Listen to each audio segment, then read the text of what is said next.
Irmãos, hoje eu quero falar sobre motivações, né? Nós vamos falar um pouco sobre motivações. E o que é motivações? Quando eu falo motivações, você pode pensar o que é motivação. Motivações são os sentimentos que nos movem, né? Que nos movem a fazer algo, que nos leva a agir, a tomar decisões. Antes de você tomar uma decisão, algo se processa dentro de você. Está se processando um pensamento. Como eu costumo falar, não há uma fala sem significância, sem significado. Tudo que a gente fala, a gente quer comunicar algo. Infelizmente, muitas vezes a gente não consegue se comunicar com tanta clareza. Mas, sempre que você quer falar algo, você vai usar o quê? A fala. E aí, você é motivado por um sentimento para falar. Então a Bíblia vai falar de várias pessoas, vários homens e mulheres de Deus que foram motivados, tiveram motivações dentro da Bíblia, dentro da palavra, né, no seu tempo, quando eles viveram lá, no seu lugar de origem, eles foram motivados a tomar algumas atitudes, a se colocar diante de Deus, a profetizar na vida de alguém.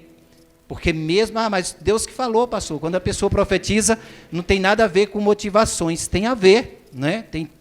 A fala está relacionada com motivação. Então, amados, nós vamos falar hoje de uma família aqui na Bíblia que teve uma motivação. Agora, tem motivações corretas e tem motivações que são erradas, equivocadas, não é verdade? Então, nós vamos falar aqui sobre uma família que está lá em Atos, capítulo 5. Abra sua Bíblia em Atos, capítulo 5. Diz a palavra do Senhor: mas um certo varão, chamado Ananias, com Safira, sua mulher, vendeu uma propriedade e reteve parte do preço, sabendo também sua mulher. E levando uma parte, a depositou aos pés dos apóstolos. Disse então Pedro: Ananias, por que encheu Satanás o teu coração, para que mentisses ao Espírito Santo e retivesses parte do preço da herdade? Guardando-a não ficava para ti? E vendida não estava em teu poder? Por que formaste este desígnio em teu coração? Não mentiste aos homens, mas a Deus. E Ananias, ouvindo estas palavras, caiu e expirou, e um grande temor veio sobre todos o que isto ouviram. Amém? Vamos orar mais uma vez? Senhor, nós estamos nesta noite expondo aqui, ó Deus, a Tua palavra. Eu estou expondo a Tua palavra. O Teu povo está aqui ouvindo, meu Pai, esta palavra, Deus, para que ela venha, Deus, fazer diferença em cada coração, Pai. A nossa oração é que Teu Espírito Santo nos encha com motivações corretas, para que nós tenhamos, meu Pai, a real consciência de quem somos e para que nós possamos nos relacionar contigo, ó Deus, de uma forma que te agrade, que esteja alinhada com a Tua vontade. Assim, Deus, que o Senhor esteja falando somente o que o Senhor quer hoje, Pai, que não seja palavras minhas, mas seja a exposição da Tua palavra, no nome de Cristo. Amém. Amém, meus irmãos. Nós vamos ver aqui uma família, né, que movida por uma situação, por algo que eles viram, quiseram imitar alguém. Esse negócio de imitar é muito complicado, né? Então, o que é que moveu esse camarada de um nome tão bonito, o significado dele, Ananias, que significa graça de Deus, e a sua esposa, né, essa moça, essa jovem, essa mulher, cujo nome também tão bonito, que significa safira, pedra brilhante, preciosa, o que levou esse casal a tomar uma atitude equivocada dessa? Nós vamos observar que o capítulo 4 de Atos vai dizer bem no finalzinho aqui, que um homem, né, chamado José, ou Barnabé, todo mundo conhece, né, que Barnabé é chamado, tem até um corinho, um hino que fala sobre Barnabé, que era natural de Chipre, a fé desse camarada, a fé desse irmão. E aí Barnabé, ele fez um ato, ele vendeu uma propriedade, né, que ninguém sabe se foi imóvel, se foi terra, fala uma herdade. Uma herdade quer dizer algo que ele herdou, eu entendo, uma herança, algo que ele tinha. E ele vendeu e depositou esse dinheiro aos pés dos apóstolos. Para quê? Para abençoar a igreja, para abençoar as vidas, né? Porque naquela época os irmãos da igreja primitiva, eles olhavam a necessidade do outro e eles se ajudavam. E aí Ananias e Safira provavelmente, né, vendo a fé de Barnabé, vendo que realmente ele recebeu, né, talvez alguns elogios, as pessoas começaram, né, a comentar, porque as pessoas sempre comentam, né, fala, nossa, você viu o que Barnabé fez? Viu a quantia de dinheiro que ele depositou? Claro que isso é pensamento meu, né, eu estou conjecturando, imaginando, mas esses camaradas tiveram essa motivação. Então os dois, né, se mancomunaram, se juntaram, marido e mulher, e falou assim, vamos fazer o mesmo? Vamos vender também uma herdade aqui, uma propriedade nossa, e vamos doar? Só que a gente vai fazer diferente. Que nós não somos besta, né? Nós vamos dar só uma parte, e a outra parte fica para a gente. E os apóstolos vão pensar, vai achar que nós demos todo o valor. Então, irmãos, eles fizeram isso, mas olha que equívoco, né?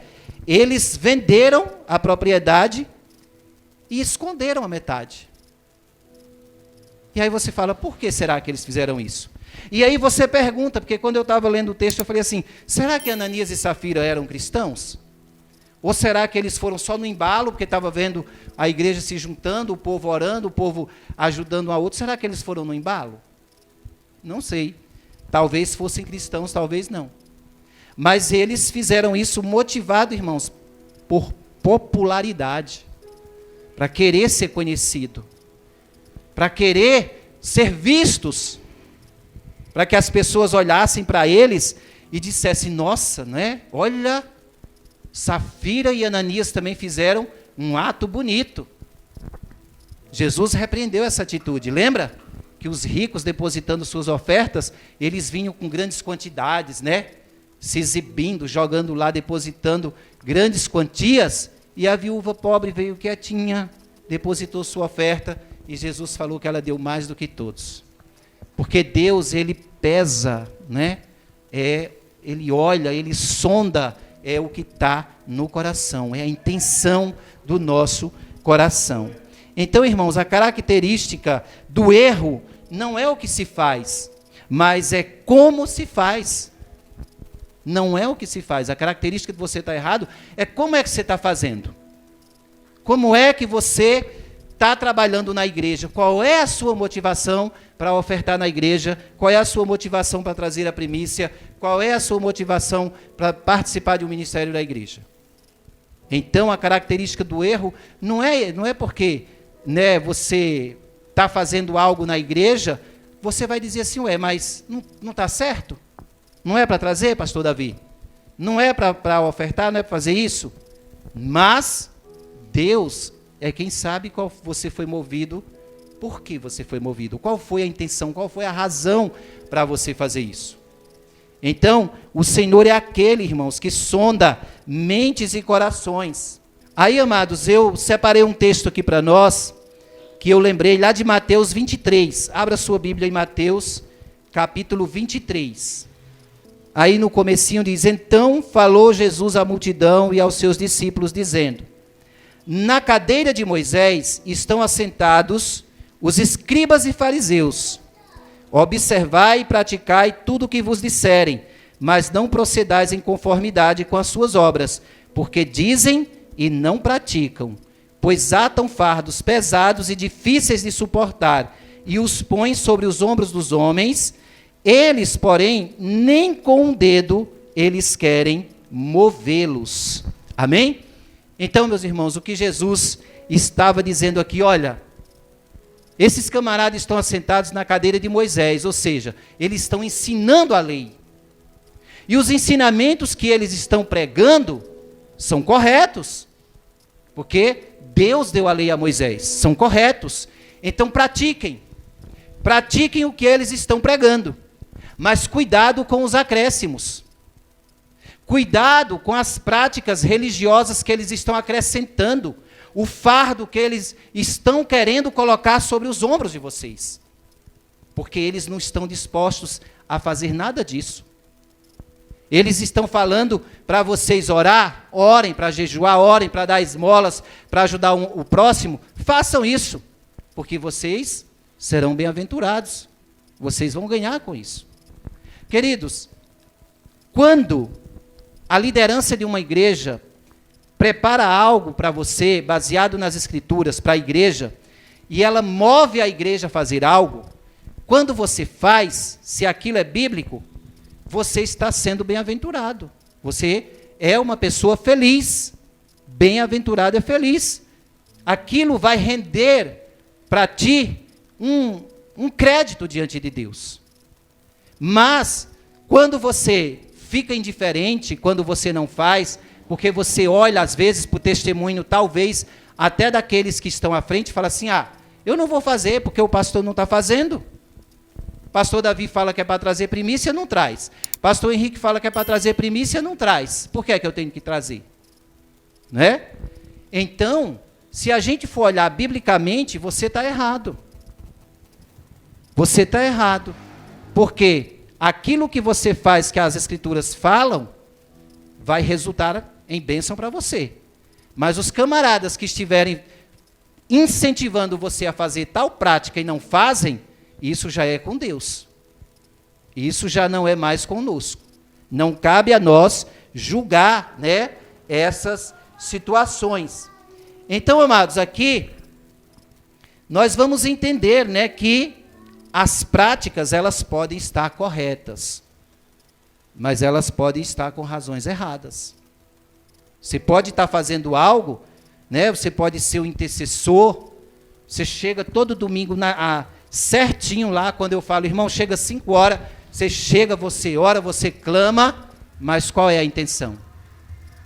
Você pode estar cantando louvor aqui, pode ser bênção, pode estar ministrando, mas qual é o seu intuito? Qual é a motivação? Pode ser um levita, pode ser um pregador, estou pregando a palavra aqui, mas qual é a minha motivação? É realmente ser bênção? É realmente pregar a palavra de Deus ou realmente querer me promover? Então, é disso, né, que a palavra de Deus está falando conosco nessa noite. Provérbios 14, 12 vai dizer, há caminho que ao homem parece direito, mas o final dele é caminho que conduz à morte. Então, há caminho para o homem que parece estar certo aos seus próprios olhos. Às vezes nós estamos fazendo algumas práticas na nossa vida e nós dizemos, eu não acho isso errado. O pastor fala que é errado, mas eu não acho que é errado. Então, assim, cuidado, porque depende do prisma pelo qual você está olhando. Você está olhando pelo prisma de Deus? Você está olhando pelos olhos de Deus, de acordo com o espelho que é a palavra, ou você está julgando segundo o seu entendimento? Porque é isso que Jesus está nos ensinando. Que o Senhor é aquele que sonda os corações. E aí a Bíblia vai dizer também que o coração do homem é enganoso. Deus fala lá através do profeta Jeremias 17, versículo 9 e 10. O coração do homem é mais enganoso que qualquer outra coisa, e sua doença é incurável. Quem é capaz de compreendê-lo? Eu, o Senhor que sonda o coração e examina a mente para recompensar cada um de acordo com a sua conduta, de acordo com as suas obras. Amado, essa questão de obras, do fazer, isso é muito estreito, essa relação. Porque em Apocalipse capítulo 3, o Senhor falou para a igreja de Sardes, eu conheço as tuas obras. Eu conheço as tuas obras, vai dizer aqui. Isto diz o que tem os 7 Espíritos de Deus e as 7 estrelas. Conheço tuas obras que tem nome de que vives e estás morto. Sê vigilante e confirma os restantes que estavam para morrer, porque não achei as tuas obras perfeitas diante de Deus. Amado, não basta a gente ser uma igreja bonita, uma igreja que canta, que se move, uma igreja que está sempre cheia. Não adianta ter a aparência de que vive e por dentro está morto. Qual é a motivação que te faz estar aqui? A motivação é porque você quer adorar o Senhor, é porque você nasceu de novo e você entende que Cristo é a tua luz, que Cristo é o teu socorro, que Cristo é a tua esperança, que Cristo é o teu Senhor, é o teu Salvador? Ou você vem aqui porque você fala, eu vou ter que ir porque senão o pastor vai falar. Eu vou ter que ir porque senão, sei lá, por qual razão será? Eu vou porque eu não tenho nada para fazer no domingo. Qual é a motivação? O que te move a estar aqui neste lugar? A palavra de Deus, irmãos, ela não deixa dúvidas de que Deus não se agrada de aparências. Deus se agrada de corações sinceros. Deus se agrada de pessoas sinceras, né? Mas, lembra do culto de ontem? Eu abri o culto ontem aqui com uma palavra que o Senhor me deu lá em Jó, no capítulo 5. Em Jó, dizendo que ele era um homem sincero, reto, íntegro, que se aparta do mal, e um homem temente a Deus. Então não adianta sinceridade sem temor. Provérbios 1,7 diz que o temor do Senhor, o temor do Senhor é o princípio da sabedoria. Então, meus queridos, o Senhor está falando conosco nesta noite para que nós possamos ser pessoas que tudo o que fazemos seja para a honra e glória do nome dEle. Não é para a nossa glória. Nós não viemos, ninguém vem aqui para orar, para dizer que é uma pessoa de oração, ninguém vem pregar aqui para ser chamado, olha lá, o homem que prega, olha lá o pregador, olha lá o homem de oração. Meus queridos, a nossa força vem do Senhor. Quanto mais você se humilhar diante do Senhor, quanto mais você dizer, Deus, eu dependo de Ti, mais bem-aventurado, porque o Senhor vai te encher mais de sabedoria, vai te encher mais com esta palavra.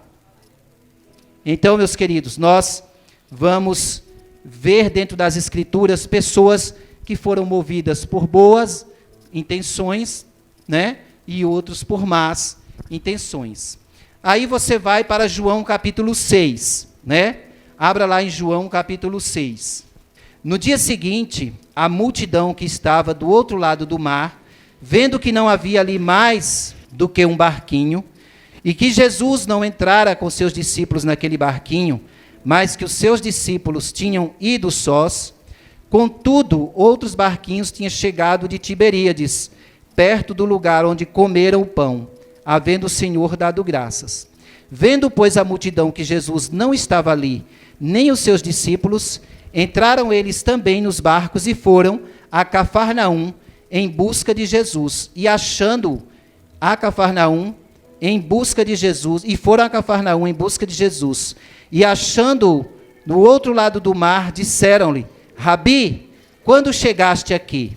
Jesus respondeu e disse-lhes, na verdade vos digo, que vocês me buscais não pelos sinais que vistes, mas porque comestes do pão e vos saciastes. Trabalhai não pela comida que perece, mas pela comida que permanece para a vida eterna, a qual o Filho do Homem vos dará. Porque a este o Pai, Deus, o selou. Disseram-lhe, pois, que faremos para executar as tuas obras? Jesus respondeu e disse-lhes, a obra de Deus é esta, que creais naquele que vos enviou. Amém? Então, amados, você vai prestar atenção aqui numa coisa. Aquele povo estava seguindo Jesus porque viram os sinais que Jesus tinha feito, mas principalmente porque eles comeram do pão que foi multiplicado. Eles comeram do pão que foi multiplicado. Então, aqueles homens eram pescadores. E aqueles homens não queriam mais O que é que eles estavam procurando? Agora que Jesus multiplica o pão, nós não precisamos mais pescar. Porque agora nós temos quem multiplique o pão para nós. E aí, irmãos, Jesus repreendeu eles, né? Jesus repreendeu de uma outra forma.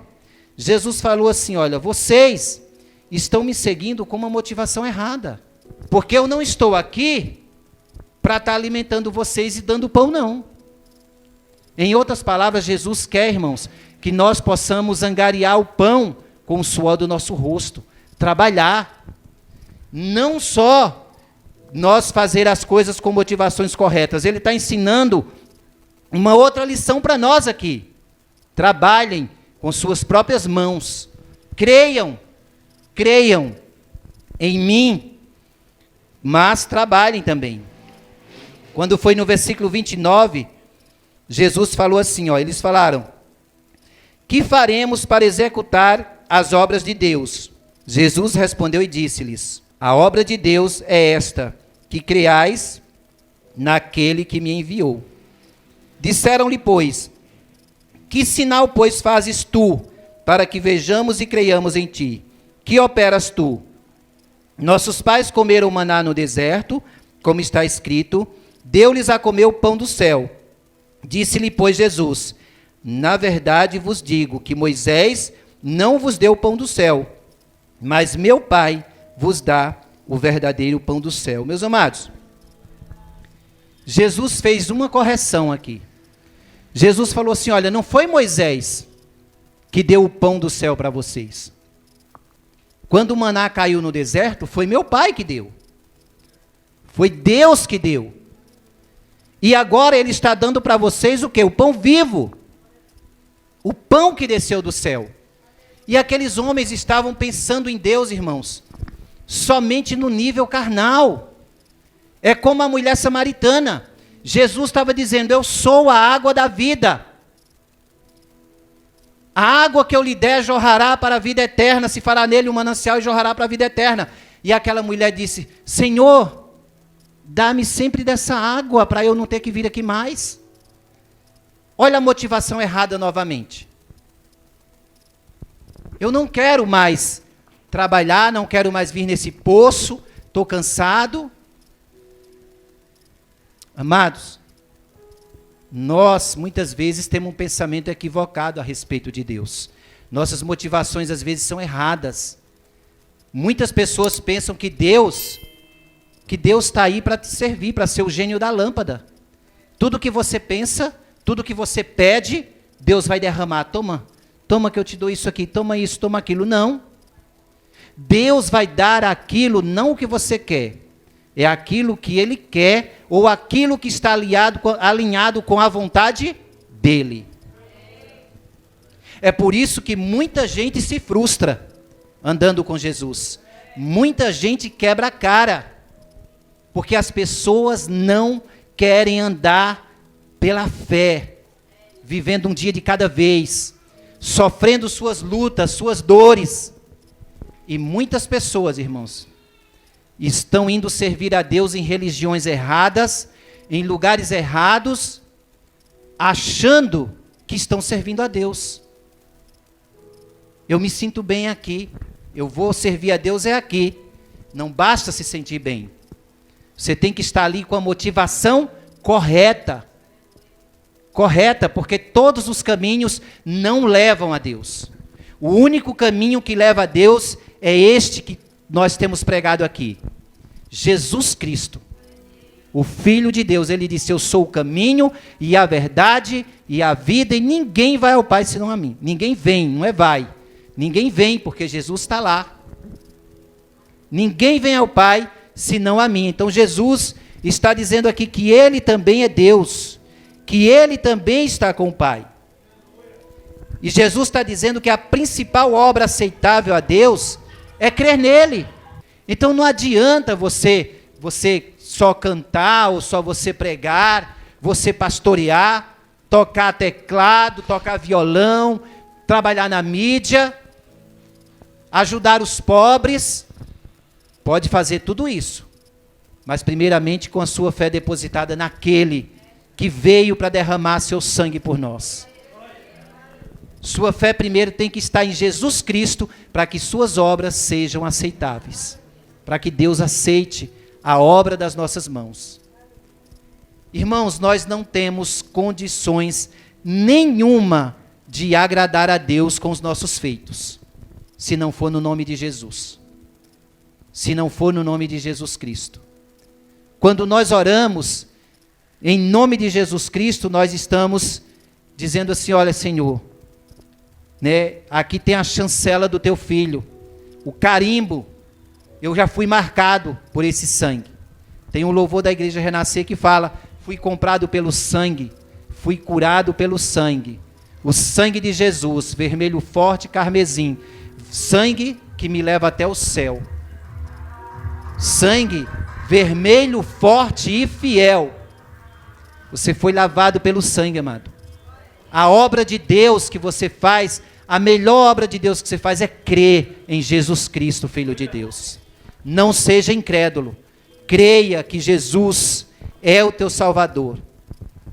Então nós vamos ver aqui, amado, que eles pediram um sinal para o Senhor. Que sinal tu fazes para que nós creiamos?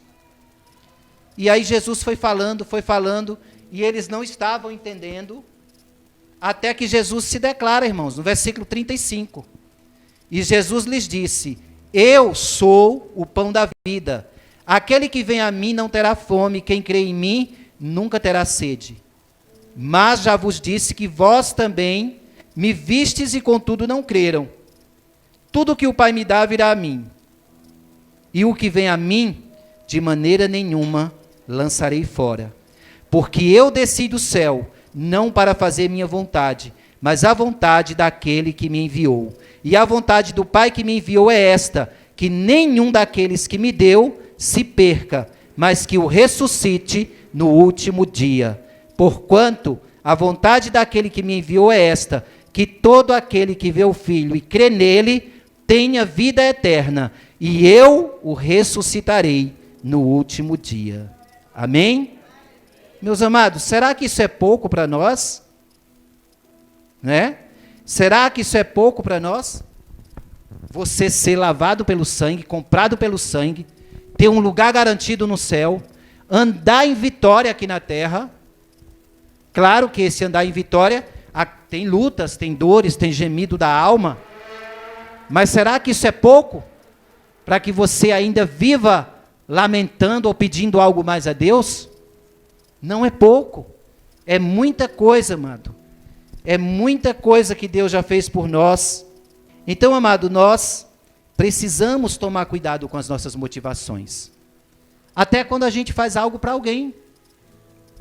Às vezes você ajuda alguém, talvez você está querendo provar algo. Talvez você está querendo, né, mostrar para alguém que você é bom. Já viram aquelas pessoas que falam assim, já falei isso aqui várias vezes. Ah, eu vou ajudar a irmã Maria para que eu tenha já meu tijolinho lá no céu. Não é? Mas esse tijolinho no céu, se você não crê unicamente em Jesus Cristo e servi-lo, como é que eu posso servir a Deus? Renunciando. Irmãos, a igreja hoje não quer renunciar.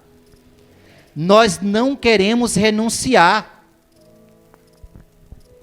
Se o Senhor viesse aqui e dissesse, vocês me amam?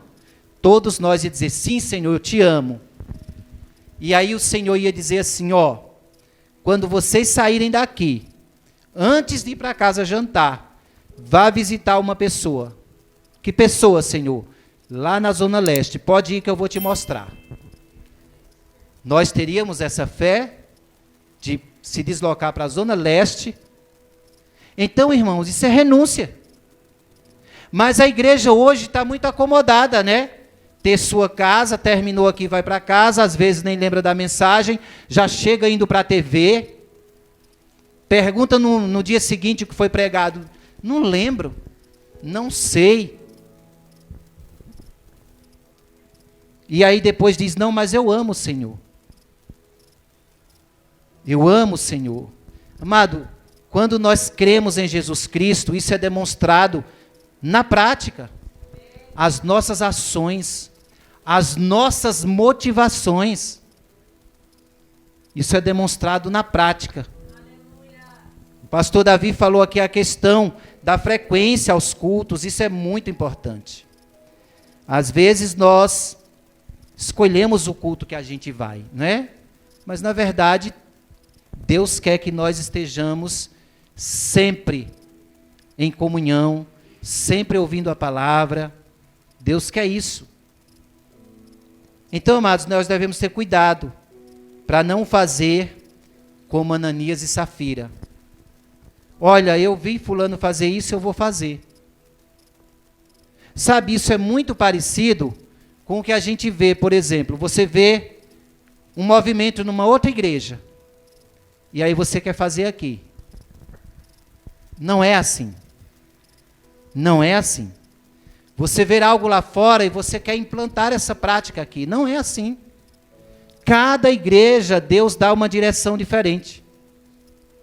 Cada igreja tem um povo diferente, um povo que será alcançado com uma mensagem pregada de um modo diferente. Isso é a sabedoria de Deus, isso é a multiforme graça, é a criatividade desse Deus que criou esse mundo tão bonito, tão lindo, tão cheio de nuances. É a multigraça de Deus. Então, quando Jesus pede para nós fazer a obra, quando você fala, eu preciso fazer a obra de Deus, então você já lembra, eu preciso crer. Crer com todas as minhas forças. Eu não posso desanimar. O caminho da vida é esse. Para onde eu irei, se só o Senhor tem palavras de vida eterna? Quando o povo começou a achar o discurso de Jesus muito duro, e falou, quem é que aguenta esse discurso? Vamos embora. Jesus falou para os discípulos, vocês querem ir ou querem permanecer? Não, né? Para onde nós iremos, Senhor? Se só o Senhor tem palavras de vida eterna. Então, para concluir aqui, meus irmãos, Jesus, ele se compara com algumas coisas. Jesus, ele fala que ele é a luz, ele fala que é água, que é pão. Essas coisas são elementos essenciais para a vida. Você vive sem água? Semana passada eu cheguei em casa, nossa rua estava toda escura. Né, Michele? Estava tudo escuro, né, Fernando? Estavam cortando umas árvores. Tudo escuro. E a gente já fica, meu Deus do céu, não vai chegar a luz. Preciso tomar banho, preciso, né, fazer comida. Você vive sem luz? Não vive. É complicado. Você vive sem água? Essencial. Essencial. Então Jesus, ele é o nosso pão. Se Jesus é o nosso pão, e você não está cultuando ele, se você não está buscando ele, então você vai morrer de fome. Não tem aquele hino da Tamires que ela fala, fere o meu coração com fome de ti, fere o meu coração com sede de ti. A nossa oração deve ser essa. Fere, Senhor, o meu coração com fome pela tua palavra, com sede pela tua palavra. Porque se você não dá crédito à palavra, se você não busca ler a palavra, não busca se alimentar, não busca participar das atividades que a igreja está promovendo, você vai morrendo. Vai ficando com fome e com sede. É por isso que há muitas pessoas fracas na fé, desanimando na fé e depois fica sem força. Fica sem força de voltar, porque se levantar de novo, irmãos, é complicado. Depois que a sua fé esmorece, que a pessoa se deixa ao fundo do poço, é difícil retornar. Alguns ainda retornam, mas muita gente se perde mesmo. Então, alimente a sua alma. Se alimente da palavra. Se alimente constantemente de Jesus. Porque ele é essa fonte que jorra para a vida eterna. A maior recompensa para nós, irmãos, é a vida eterna. O que Jesus pede de nós é que nós tenhamos fé. Ele está dizendo para essa igreja hoje. Talvez você está preocupado, meu Deus, eu não estou fazendo a obra de Deus. Mas Jesus está dizendo, você crê em mim? Você está crendo verdadeiramente em mim? Tô, Senhor. Então você está fazendo a obra. Aí a pessoa respira, né? Graças a Deus. Graças a Deus que eu estou fazendo a obra.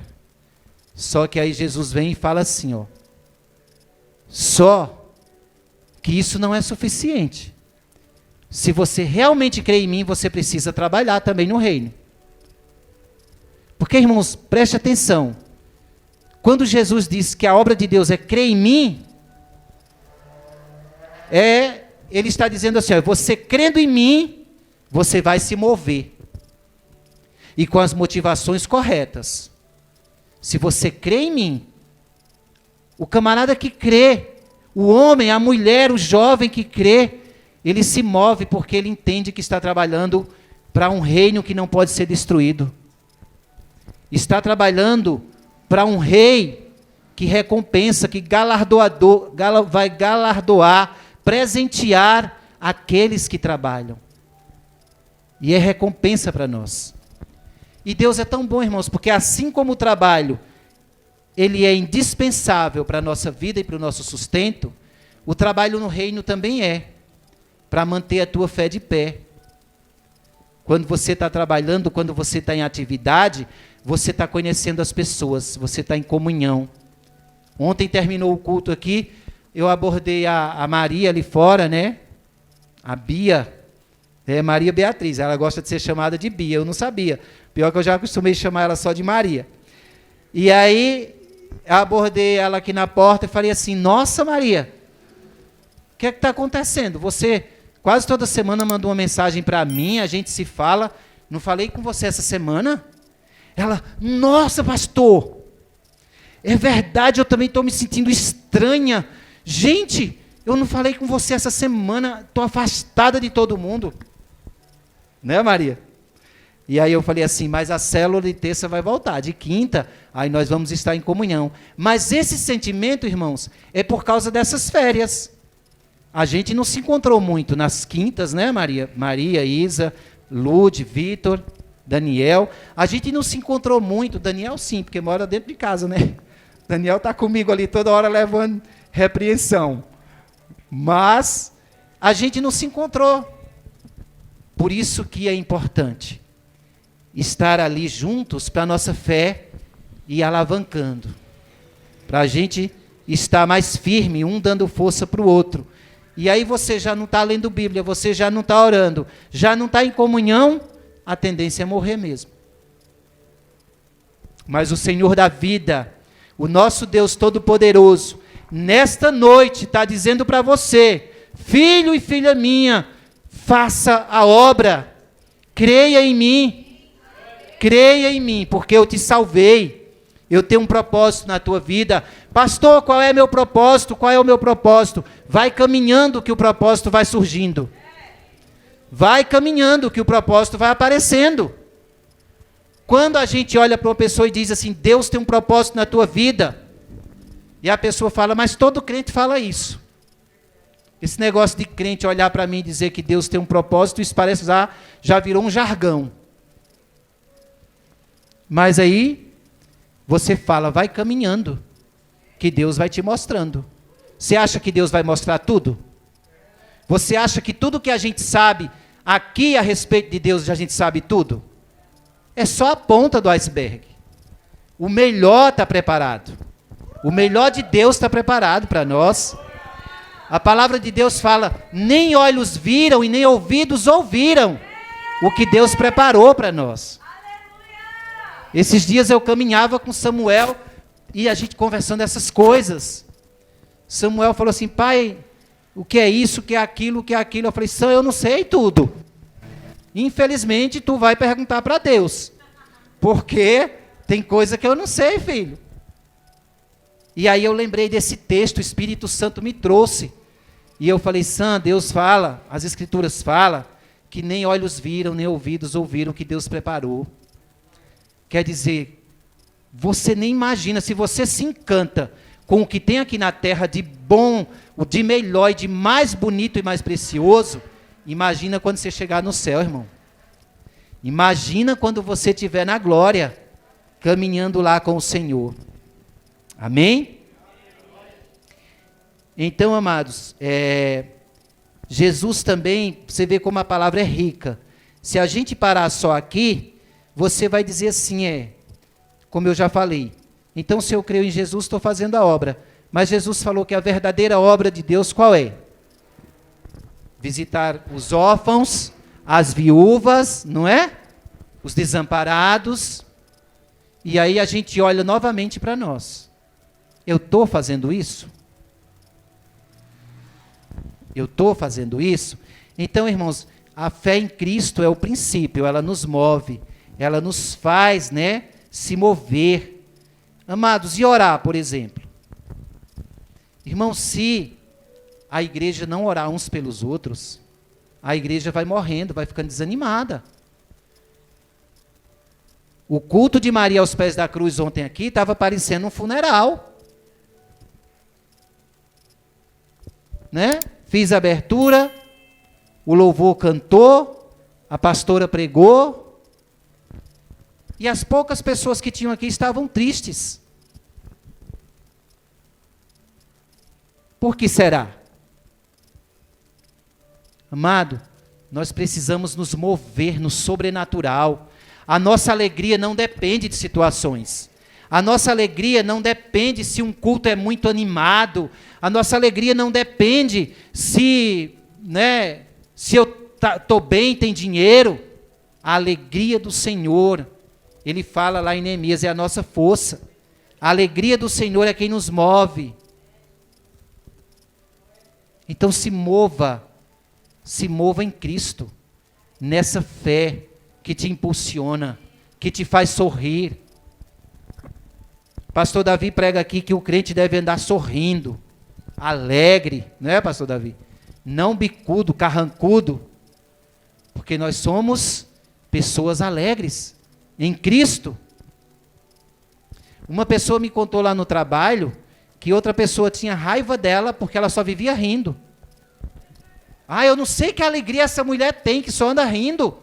Você sabia que tem gente que não gosta de crente, é porque crente só vive com os dentes de fora? Quando encontra o outro, é uma festa. Nossa, irmão, a paz do Senhor, está tudo bem. E crente pode demorar a se ver. Mas quando se encontra, é uma alegria. Viver em Cristo é muito bom, mas nós temos que fazer as coisas em Cristo com a motivação correta. Nós temos, irmãos, que fazer a obra intercedendo pelos outros, jejuando pelos outros. Então você diz que ama Cristo, deixa eu perguntar, quantas vezes você já jejuou por alguém aqui? Muitas pessoas na igreja vieram para mim e falaram assim, pastor, eu estou sentindo falta dos jovens. Não foi só uma pessoa.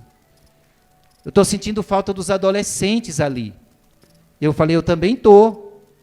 Eu mais ainda, porque eu sento aqui, então na visão periférica aqui eu vejo a cadeira deles, já estão ao alcance do meu olho. E a gente olhava para aí e estava vazio.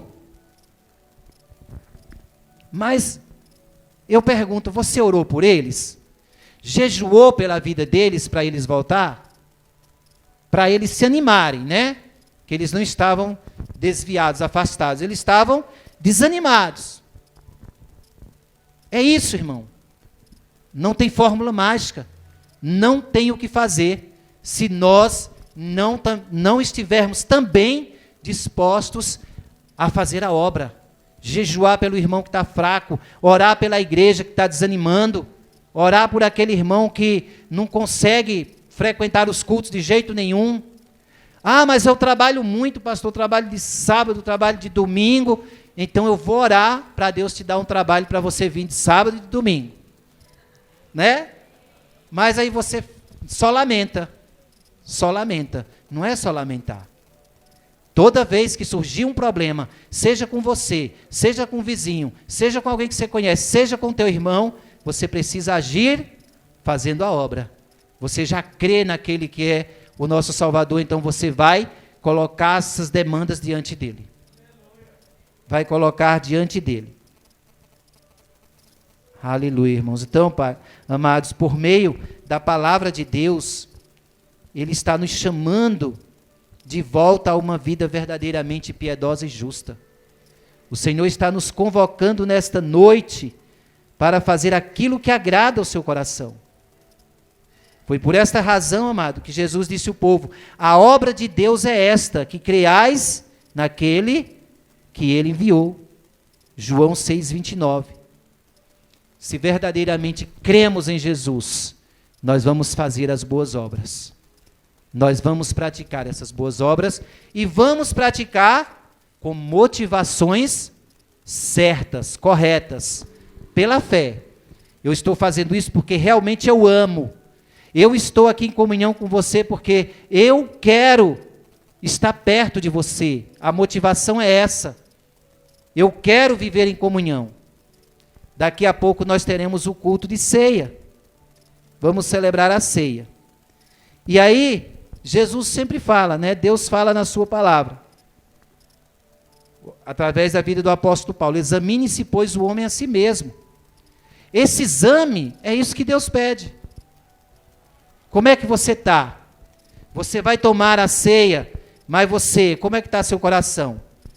Você vai tomar só para que todo mundo veja que você também está tomando? Não. O exame é para você ter a motivação correta. Você vem participar da ceia por quê? Porque a ceia é símbolo de que você crê em Cristo, que Ele morreu, que Ele ressuscitou, que Ele voltará.